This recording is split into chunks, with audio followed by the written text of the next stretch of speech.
উদ্যম সবার প্রতি কালকে ঠিক 6:30 বাজে ঘর থেকে ফজর নামাজ পড়ি, আমার নাস্তা করেন না করেন সেটা আপনাদের ব্যাপার। 6:30 বাজে নামাজ শেষ করি, আপনারা প্রত্যেকটা মহিলারে আমাদের দৃশ্যে থেকে ওইভাবে নির্দেশনা থাকবো এগুলোর মতো হিন্দি সুবর্ণ টোয়া নিয়ে আসে।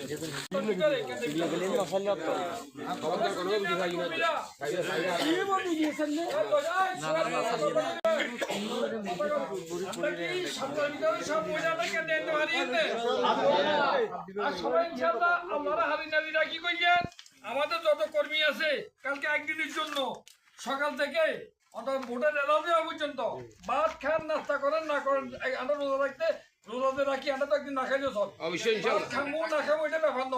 সবাই সকাল থেকে ভোট রেজাল্ট দেওয়া পর্যন্ত ভোটার আনবেন, ভোটার পৌঁছা দিবেন, ভোট গ্রহণ ভোট শেষ হইলে ভোট রেজাল্ট সিট আসা পর্যন্ত আমরা ক্যান্টিন চতুর্দিকে অবস্থান নেবো ইনশাআল্লাহ। ঠিক আছে তো?